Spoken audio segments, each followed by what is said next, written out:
രാഹുൽ ഗാന്ധിയെ പറ്റിയാണല്ലോ പറഞ്ഞത്. ഞങ്ങളിപ്പോൾ അദ്ദേഹത്തെ മത്സരിക്കുന്നു, അദ്ദേഹത്തിനെതിരെ ശക്തമായ മത്സരം ഇവിടെ ഇട്ടിട്ടുണ്ട്, അത് വേറെ കാര്യം. രാഹുൽ ഗാന്ധിയാണ് ഇവിടെ മത്സരിക്കുന്നത്. രാഹുൽ ഗാന്ധി കോൺഗ്രസിനെ സംബന്ധിച്ചിടത്തോളം ആരാണ്? കോൺഗ്രസിന്റെ ഏറ്റവും പ്രധാനപ്പെട്ട നേതാവ്. ഏറ്റവും പ്രധാനപ്പെട്ട നേതാവ് പ്രസിഡന്റ് അല്ലേ എന്ന് ചോദിച്ചാൽ സാങ്കേതികമായി അതേ ഉത്തരം പറയേണ്ടി വരും. പക്ഷേ സോണിയാഗാന്ധിയും രാഹുൽ ഗാന്ധിയും പ്രിയങ്ക ഗാന്ധിയും എല്ലാം വഹിക്കുന്ന റോള് നമുക്ക് എല്ലാവർക്കും അറിയാം. ആ രാഹുൽ ഗാന്ധി ഇവിടെ വന്ന് ആരെയാ നേരിടുന്നത്? കേരളത്തിൽ വന്ന് സുരേന്ദ്രനെ നേരിടുകയാണെന്ന് പറയാൻ പറ്റുമോ? അല്ല, BJPയെ നേരിടാനാണ് ഇങ്ങോട്ട് വന്നതെന്ന് പറയാൻ പറ്റും? ഇവിടെ LDF ആണല്ലോ പ്രധാന ശക്തി. LDFനെ നേരിടാനാണല്ലോ വരുന്നത്.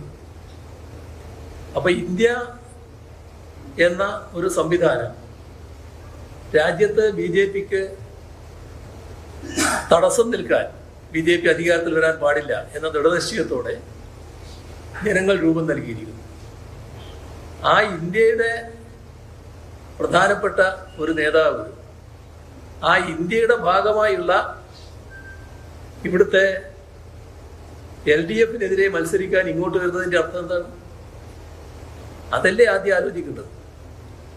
പിന്നെ നമ്മുടെ നാടിൻ്റെ അനുഭവത്തിൽ ഈ കേരളത്തിൽ കഴിഞ്ഞ ലോക്സഭാ തെരഞ്ഞെടുപ്പിൽ ഞങ്ങൾ ഒരു സീറ്റിൽ മാത്രമാണല്ലോ ജയിച്ചിരുന്നത്.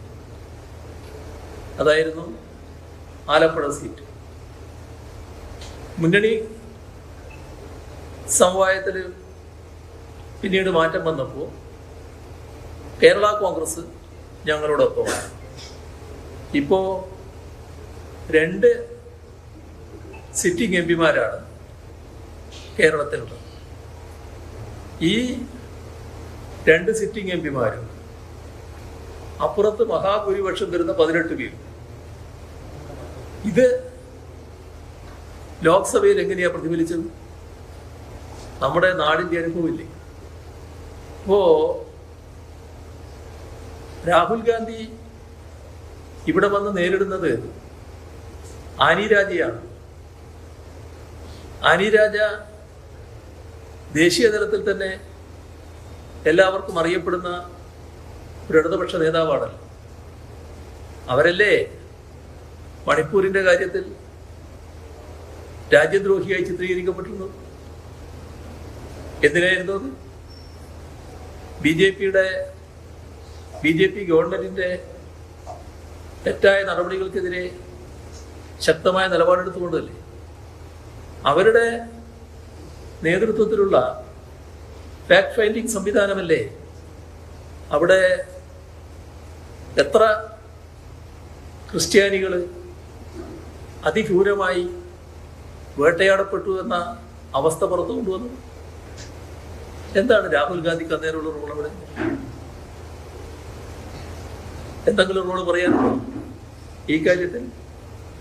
രാജ്യം കണ്ട ഇതുപോലുള്ള ഒരുപാട് പ്രതിഷേധമുയരുന്ന സംഭവങ്ങൾ വന്നല്ലോ.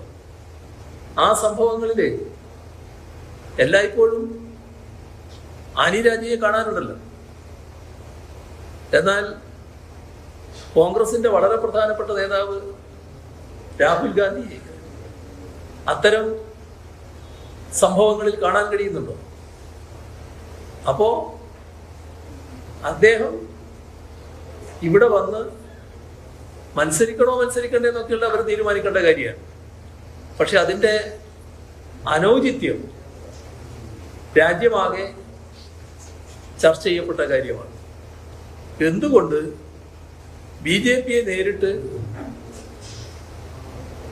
BJPയുമായി നേരിട്ട് ഏറ്റുമുട്ടാതെ ഇത്തരം ഒരു നിലപാടിലേക്ക് വന്നു എന്നുള്ളത് എല്ലാവരും ചർച്ച ചെയ്യുന്ന കാര്യമാണ്.